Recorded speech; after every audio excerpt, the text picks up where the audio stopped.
Bonjour à votre vidéo sur premier sur les cultures déviantes. Dans celui-ci, on va parler de Walter Miller, son idée de la culture déviante. Pourquoi est-ce qu'on parle de culture déviante? Parce que si vous vous souvenez bien, au début, dans les derniers cours, on a parlé pas mal de consensus, puis tout va bien, tout le monde est sur la même longueur d'onde. En fin de compte, on se demande comment ça se fait qu'il y a des déviants pareils. Des gens qui ne sont pas capables de s'adapter à cette culture-là. C'est bizarre parce que, dans le fond, quand on est dans un quartier, dans une ville, quelque chose du même, on a des pairs, on a des voisins, on a plein de gens, puis il y a un contrôle social informel qui vient nous inculquer les valeurs à suivre, comme le bon comportement, puis le mauvais comportement. Nous inculque ça en nous l'expliquant, mais aussi en nous le démontrant. C'est-à-dire que quand quelqu'un fait quelque chose qui est jugé indésirable par la communauté, mais d'habitude, il y a une sanction formelle ou informelle qui va vous tomber dessus. Donc, vous finissez par apprendre de cette façon-là, mais aussi parce que vous apprenez que en vous conformant aux attentes du groupe, vous ramassez des bénéfices. Il y a des bonnes choses pour vous parce que c'est le fun. On est des animaux grégaires. C'est le fun d'être en contact avec les autres. C'est le fun d'échanger. C'est le fun d'avoir des plans en commun. C'est le fun d'avoir des amis, etc., etc. Puis si vous commencez à trop aller à l'encontre des règles du groupe, ce qui arrive, c'est que vous perdez toutes ces choses-là. Vous ne les gagnez pas du tout dès le départ ou vous les perdez. Donc, il y a quand même un enjeu important dans la conformité. Là, et évidemment, il y a plein d'auteurs qui disaient, ben voici toutes sortes de raisons pour lesquelles les gens ne se conforment pas. Là, on est dans une autre sorte de vision des choses où on dit, un instant, peut-être que, en fin de compte, il y a des gens qui se conforment à d'autres jeux, d'autres ensembles de valeurs et de règles. Ce qu'on pourrait appeler, ce qu'on a appelé souvent une sous-culture. Il y a une autre culture dans la culture. Donc, on s'est trompé quand on regardait un endroit géographique, puis on disait, ben là, il y a une culture pas mal bien distribuée ici, un beau consensus, les gens s'entendent. On se trompait. C'est pas tout à fait ça, la société, en fait. La société, c'est peut-être un assemblage de différentes cultures, peut-être une qui est dominante, ou pas, peut-être que c'est deux qui sont en conflit perpétuel, ou si c'est d'autres qui sont en conflit à différents niveaux de conflit, ça veut pas dire que c'est en tête à tête tout le temps, en train de se cogner sur tous les aspects de la vie sociale, mais c'est suffisamment en conflit pour produire de temps à autre des étincelles qu'on pourrait appeler des crimes. Et la première de ça, c'est celle de Walter Miller. C'est une vieille affaire, ça, Walter Miller. C'est pas nouveau, hein? Mais c'est juste pour donner l'exemple de comment on peut réfléchir à ça. Walter Miller, lui, c'est un Américain d'ailleurs, et aux États-Unis, vous savez très bien qu'il y a des immigrations, il y a eu un paquet de vagues d'immigration massive aux États-Unis. Puis à chaque vague d'immigration massive, bien sûr, les gens qui étaient déjà là, ils ont dit « Comment ça qu'il y a plein d'immigrants qui arrivent? » Alors qu'eux faisaient partie de la vague juste avant. Mais en tout cas, ce qu'on voyait, ce qu'on a sous les yeux, parce qu'on a les yeux collés sur l'arbre, à ce moment-là, il y a une vague d'immigration qui arrive. Là, on voit toutes les différences. Ils sont bien différents de nous autres, ils n'ont pas la même culture. Et aussi, il y a comme certaines remises en question du capitalisme très, très libertaire des Américains. Et on commence à peut-être dire, il y a des classes sociales importantes. Ça, c'est correct, on le sait déjà. Il y a des riches, des moyens riches, des pauvres. Mais leurs intérêts de classe sont peut-être différents. Donc, il y a comme une espèce de... une petite résonance de Marx là-dedans. Je ne sais pas si vous avez suivi le podcast. Si vous le suivez plus tard, vous verrez ça. Donc, peut-être que c'est pas vrai que même les pauvres et les riches ont les mêmes buts dans la vie. C'est juste qu'ils n'y arrivent pas en même temps. Ou... En tout cas, c'est le rêve américain. Hein? Tout le monde a le même rêve américain. Les très riches sont déjà comme là un peu. Ou ils ne sont jamais vraiment satisfaits, comme si vous vous souvenez de Merton. Hein? Les moins riches, ils veulent arriver à la richesse, puis les pauvres aussi. Bon, donc tout le monde est dans la même culture, même si on est dans des endroits sociaux et géographiques complètement différents. Mais là, il dit non, je ne pense pas que ce soit le cas. Je pense qu'en fait, il y a des sous-cultures, il y a des poches dans la société où les gens ne pensent pas les règles puis le bon comportement de la même manière. Et c'est ça qui génère du conflit. Et ce conflit-là peut se transformer en criminalité. Donc, qu'est-ce qu'il dit? Il dit, les gens dans les classes défavorisées, là, c'est pas ethnique, c'est pas... Pour Miller, ce n'est pas un point de vue ethnique, c'est plutôt un point de vue économique. Donc, on a des classes défavorisées qui sont un peu laissées pour compte, sont en marge. C'est beaucoup de monde, là. C'est pas des minorités, ça, c'est énorme. C'est les fameuses inner cities aux États-Unis où on a un bassin de population de remplacement, des travailleurs industriels payés le plus bas possible et en surplus. Donc, un roulement assez important, du chômage, etc. Et Miller dit, c'est pas vrai qu'eux autres, ils partagent les mêmes valeurs que les gens qui habitent autour dans les banlieues. Là. Ça se peut juste pas. Lui, il les observe, il regarde, puis de la manière que lui voit ça, il voit vraiment que ces gens-là ont une perception différente. Est-ce que ça veut dire que tu leur donnes un code criminel, ils lisent le code criminel, puis ils disent non, ce truc-là, je suis pas d'accord, non, lui, je suis pas d'accord, non. C'est pas si simple que ça. Ça serait super si c'était ça. Poupou, on aurait terminé, la vidéo finirait ici. Sauf que non, c'est pas ça. C'est un peu plus compliqué que ça. Si on regarde dans le tableau que je vous présente ici, le tableau montre un peu comment ça pourrait se déballer. C'est pas un tableau que j'ai pris dans Miller, c'est une espèce de résumé par mes soins. Et ce que vous avez ici, vous avez une classe, la classe moyenne, mais on peut réfléchir un peu plus large que Miller aussi, là, qui domine. Pourquoi elle domine? Ben, on va le voir un peu ici. Ça continue dans le tableau, vous allez comprendre pourquoi elle domine du point de vue de la criminalité du moins, et une classe dominée. C'est ça, là, ça commence à être très important de voir qu'il y a quand même une classe qui a beaucoup plus de pouvoir que l'autre. Et ça ne veut pas dire qu'ils sont une plus grosse gang, ça veut juste dire qu'ils tirent des leviers économico-politiques auxquels les autres n'ont pas accès. Et donc, c'est ça la différence générale entre les deux. Première chose à noter, vous avez dans les deux colonnes à la fois des règles, un sentiment d'appartenance, puis des actions. Les gens sont actifs dans ces deux sociétés-là, dans ces deux groupes sociaux. Ce pas deux sociétés, il faut faire attention, là.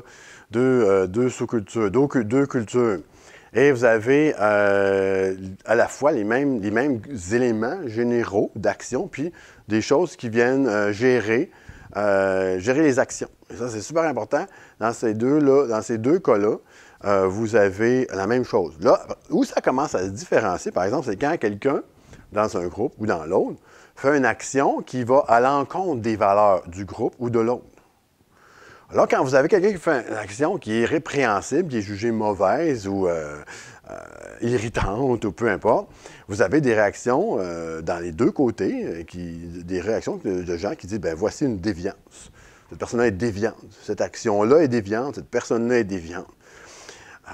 Et là, la grosse différence entre les deux, elle arrive juste à l'étape après, à l'étape de la réponse. Comment est-ce qu'on répond à ça? Bien, le groupe dominant, puis c'est pour ça qu'on va dire qu'il est dominant, mais dominant aussi économiquement et politiquement, bien sûr, mais dans le cas de la criminalité, il est dominant parce que c'est lui qui tient les rênes du pouvoir juridique, si on veut. C'est lui qui dicte le fonctionnement de la police, c'est lui qui dicte le contenu du code criminel, c'est lui qui dicte la manière dont on traite les criminels, etc., etc. Il ne dicte pas au sens où il est parfaitement satisfait. Hein? Bon, c'est sûr que les gens, on ne peut pas dire que les gens dans la classe dominante trouvent tous ensemble que le système de justice criminelle, c'est le mieux que jamais eu. C'est bien sûr qu'on peut le critiquer quand même. Ça, c'est sûr. Mais de l'autre côté, eux autres, la différence importante, c'est pour ça qu'on dit qu'il est dominé. Toujours selon Miller, hein, on s'entend, je ne vous décris pas nécessairement la réalité. Je vous décris l'interprétation que Miller a de ça. Et je pense que vous pouvez en tirer des choses intéressantes.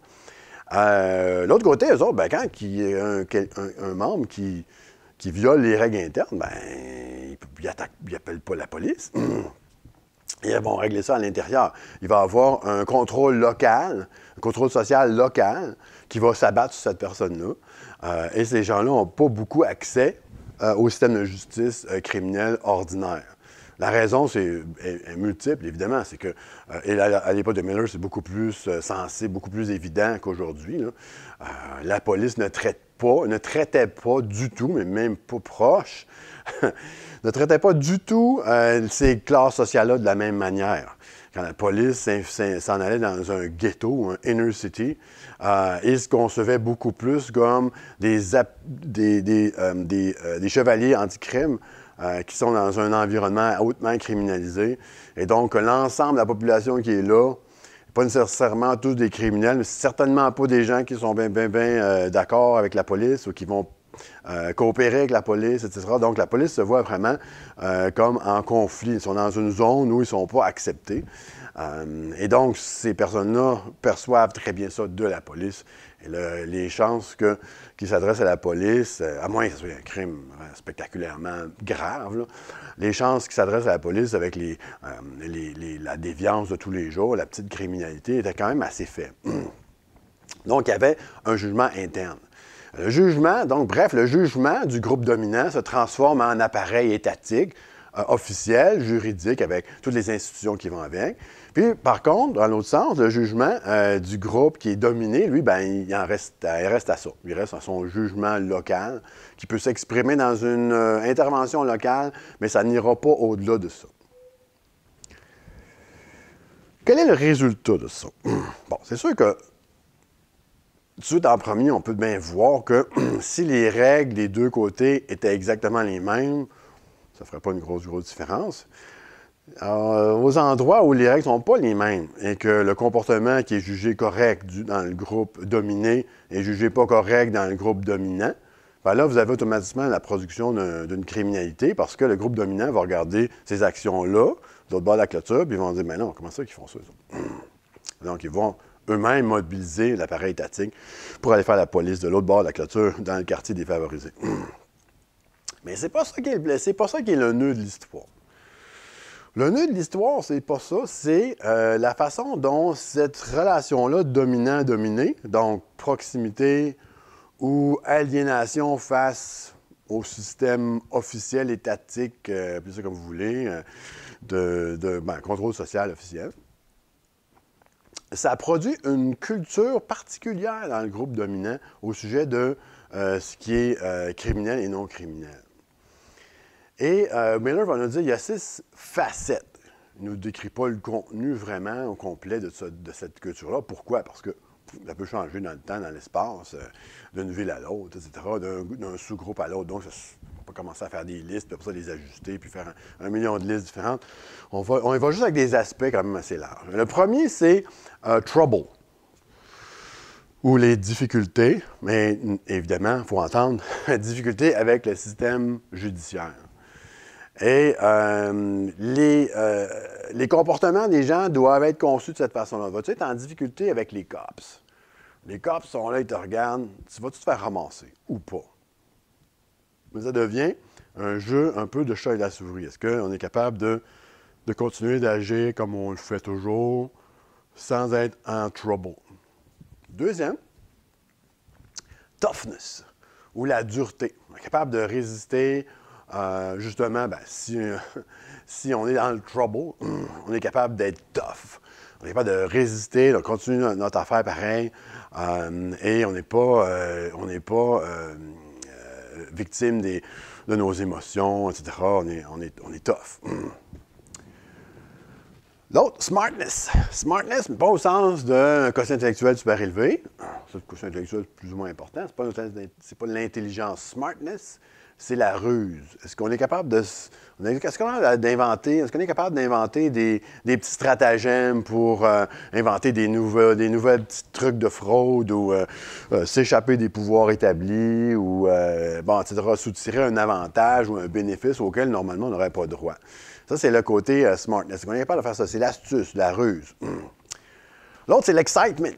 On conçoit beaucoup l'action criminelle, ou disons, contraire aux lois, en termes d'excitement. C'est excitant, c'est le fun. On se fait courir après par des cops.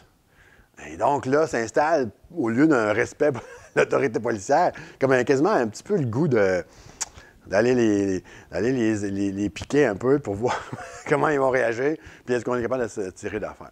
C'est un peu comme les jeunes qui essaient de tester leurs parents, bref. Ensuite, ça, fate. Fate, c'est le destin.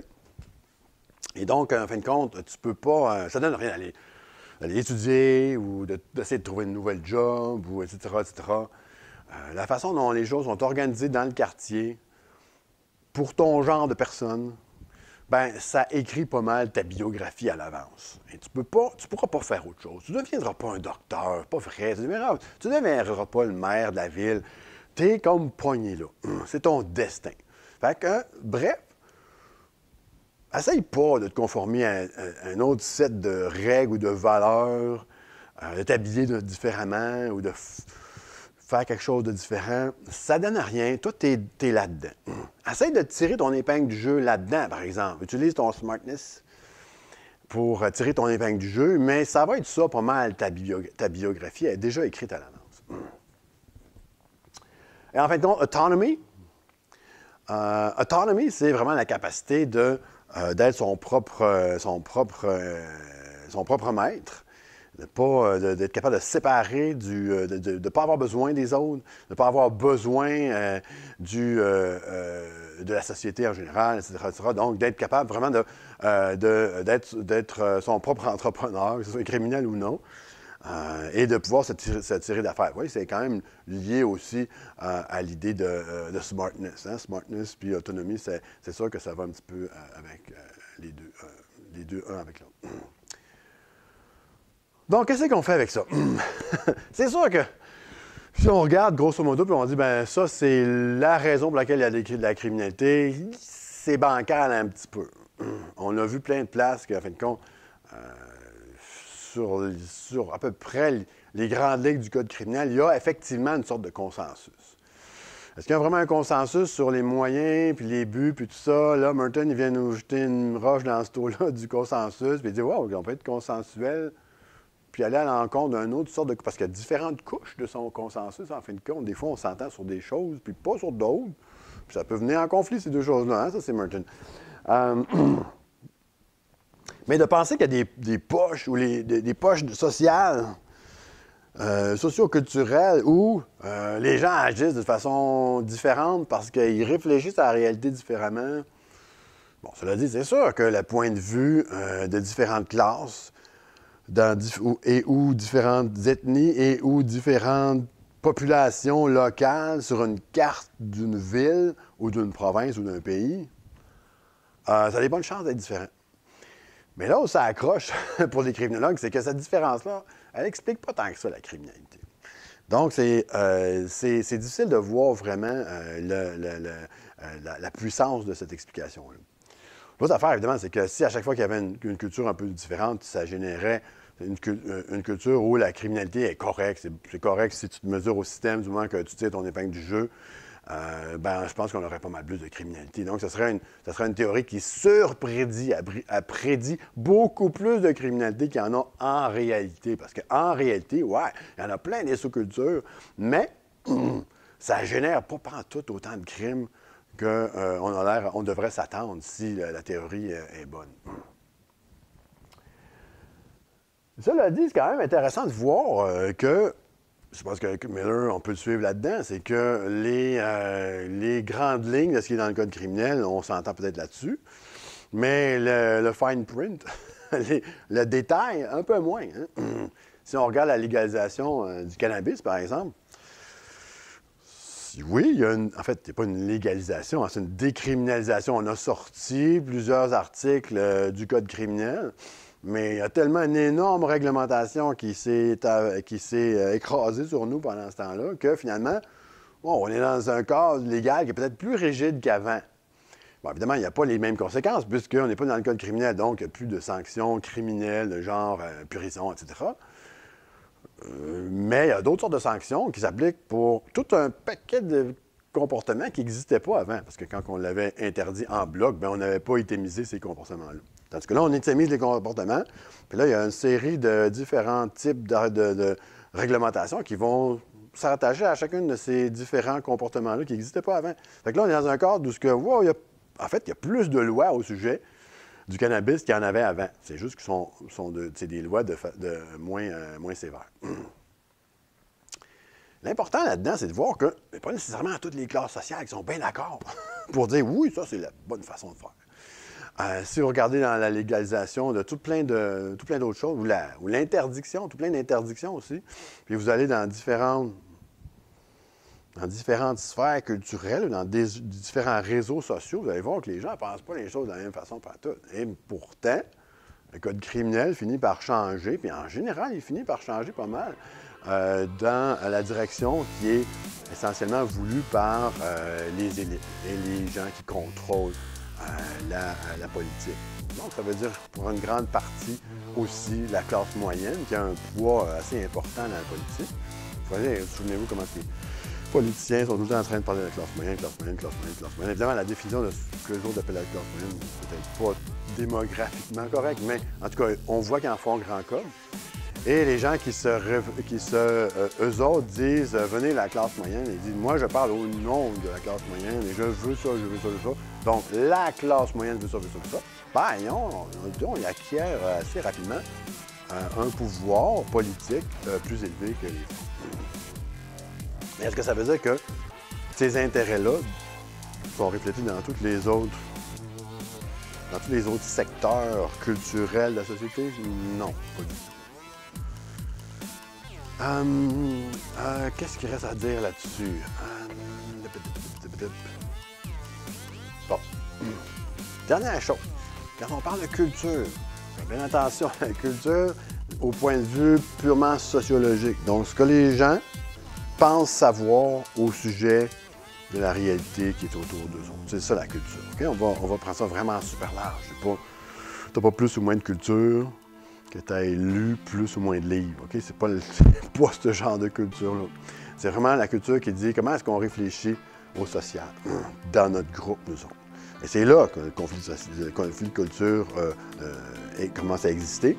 Et c'est là que l'appartenance entre les groupes font que les groupes disent bien, comment ça se fait que moi, j'ai pas le même pouvoir que l'autre groupe? Comment ça se fait que moi, quand je pense quelque chose, ça se traduit jamais en une loi. Puis quand eux autres pensent quelque chose, c'est toujours les policiers sont à quatre pattes à terre en train de faire une loi avec ça. Et donc, à partir de ce moment-là, il peut y avoir, encore, les pochettes, je ne sais pas si c'est la bonne image, mais les pochettes ethno-socio-culturelles qui eux-mêmes se perçoivent comme étant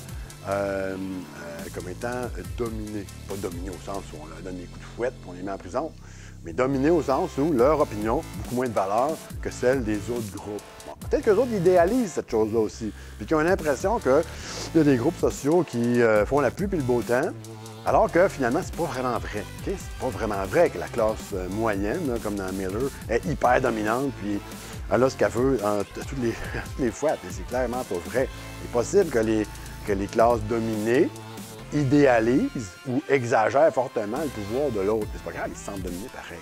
Et donc, c'est pas tant la réalité que la façon dont on voit et la façon dont on vit la réalité qui est importante dans nos actes. On va revenir là-dessus, le concept, c'est pas important. Donc là-dessus, je vous laisse aller, puis si vous voulez, ça se continue dans la vidéo sur CELI.